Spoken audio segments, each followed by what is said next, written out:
Então, no término da parte anterior, nós chegamos que a velocidade média quadrática, né, de uma partícula de gás, nada mais é que a raiz quadrada de 3 vezes a constante universal dos gases, que é um valor tabelado, que é uma constante, 8,31, vezes a temperatura dividido pela massa molar de gás, tá? Então, a gente chegou nessa fórmula aqui. Para vocês terem uma ideia, gente, as velocidades de uma partícula de gás, elas são extremamente elevadas, muito altas. Vocês não fazem ideia, né, ou fazem, né, mas assim, por exemplo, só para ter uma ideia, na temperatura ambiente, que é 300 Kelvin, né, a gente vai considerar 27 graus Celsius, a velocidade de uma molécula de hidrogênio, a 300 Kelvin, que seria 27 graus Celsius, ela é na ordem de 1920 metros por segundo, ou, né, transformando para quilômetros por hora, 6.900 quilômetros por hora. Isso é a velocidade de uma molécula de hidrogênio na temperatura ambiente, 300 Kelvin. Na superfície do Sol, tá?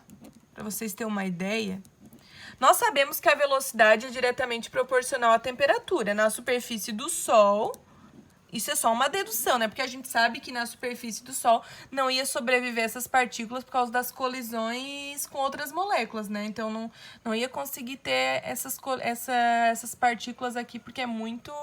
Por causa da temperatura que é muito alta, teria um maior número de colisões. Mas uma dedução, na superfície do Sol, onde a temperatura é aproximadamente 2 vezes 10 na 6 Kelvin, tá? Essa velocidade, ela é 82 vezes maior. Se a temperatura é 82 vezes maior, né, praticamente eu posso dizer que na superfície do Sol, essa velocidade ela seria 82 vezes maior. Aí eu vou deixar também uma tabela depois para vocês, que eu vou mostrar para vocês a tabela de algumas partículas aqui, mas depois eu vou passar para vocês, tá? Só para vocês terem uma ideia aqui de algumas velocidades médias quadráticas na temperatura ambiente. Então, por exemplo, aqui, ó, o hidrogênio, como eu falei para vocês, né, ele tem uma massa molar de 2,02, porque o hidrogênio é 1, né, então aproximadamente 2. Ele teria uma velocidade média quadrática de 1920, isso na temperatura ambiente. O hélio teria de 1370, o nitrogênio 517. Então, a gente sabe que a velocidade ela é inversamente proporcional à massa molar. Então, vocês estão vendo que quanto maior a massa molar, menor está sendo a velocidade, certo? Então, só para ter uma ideia aqui, o dióxido de enxofre, por exemplo, o SiO2, ele tem uma massa molar de 64, então a velocidade dele já é 342. Enquanto o hidrogênio, que tem uma massa molar de 2, a velocidade média quadrática é 1920. Isso é só para vocês terem uma ideia, porque a velocidade ela é inversamente proporcional à massa molar. Então, quanto maior a massa molar, menor a velocidade. São inversamente proporcionais. E a temperatura é diretamente proporcional. Ah, mas aí vocês vão me perguntar...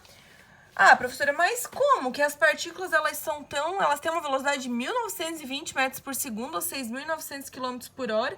Como elas se movem tão rápido, né? Se, por exemplo, eu pego uma sala de aula, lá no fundo da sala a gente abre um perfume, por que às vezes demora a chegar né, às vezes até 1 minuto demora a chegar o cheiro do perfume? É simples, gente, porque na verdade, apesar de elas ter essa velocidade alta, as moléculas elas se afastam lentamente do vidro pelo seguinte, porque eu tenho outras partículas de gás. Então, eu libero uma partícula aqui para chegar até aqui. Mas no meio aqui a gente tem ar. E eu tenho outras partículas de gás. Então, elas vão se colidindo com essas outras partículas. Vamos supor o perfume, né? Saiu daqui para chegar até aqui. Ah, se fosse a 1920 por hora, abriu, eu já ia sentir. Né, se a gente está em cantos da sala, por exemplo. Mas o problema é que elas vão se colidindo com outras partículas de gás que tem entre o espaço entre elas, e essas partículas de gás provocam colisões que faz com que as partículas que estão aqui levem tempo para chegar até lá, justamente por causa das colisões. Mas as partículas, se não tivesse, eu conseguisse desprezar as outras partículas, elas teriam uma velocidade de 1920 metros por segundo ou 320 metros por segundo, enfim, dependendo do gás, isso não importa, mas elas teriam uma velocidade muito alta. Justamente por isso, tá? Bom, lembrando, né, gente, que isso é uma velocidade média quadrática, que eu tenho umas que se movem mais devagar, outras mais depressa, dependendo das colisões, dependendo do número de partículas que a gente tem, elas têm essa velocidade. É uma velocidade média quadrática, lembrando disso, certo? Não é que todas estão exatamente nessa velocidade.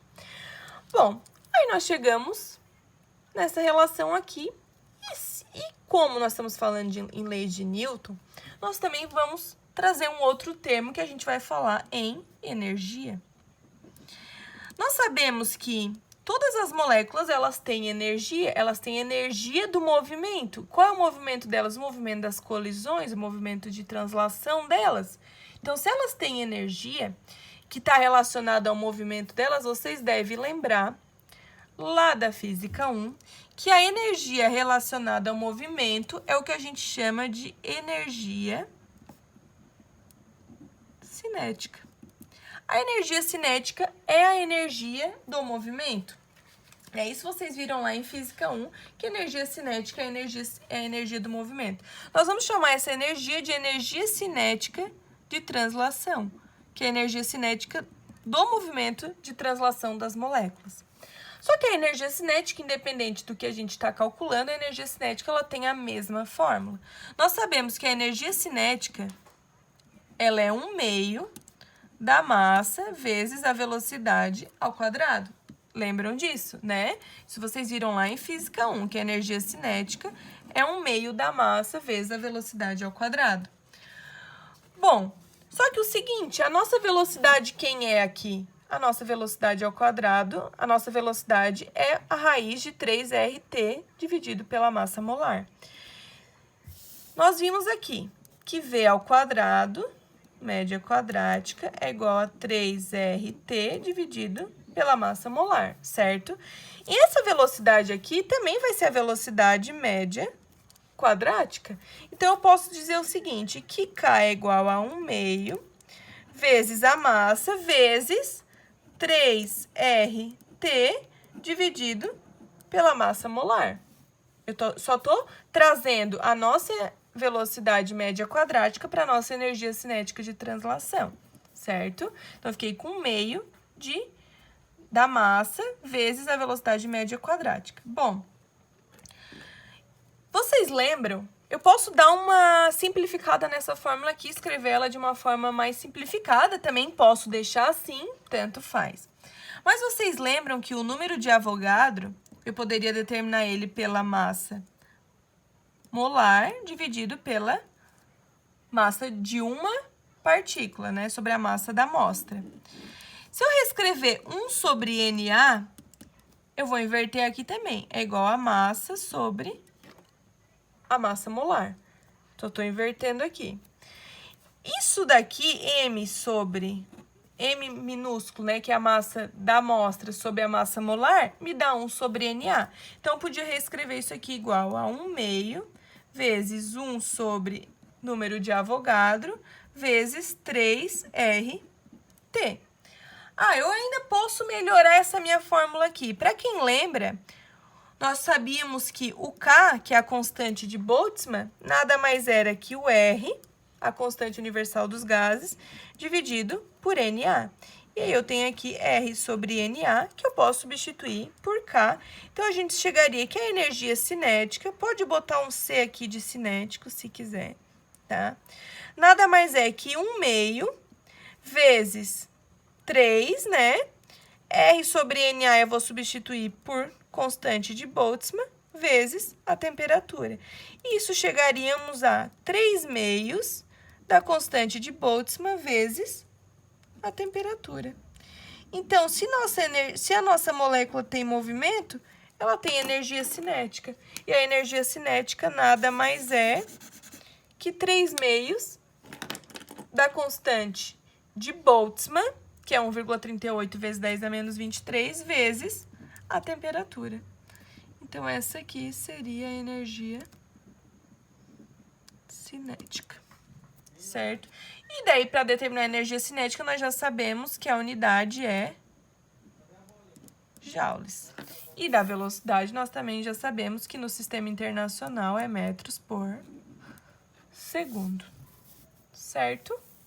Também, o que eu posso considerar aqui? Que quanto maior a temperatura, óbvio, mais ela vai se agitar, então eu vou ter uma energia cinética maior. Grandezas diretamente proporcionais. Uma aumenta, a outra aumenta também.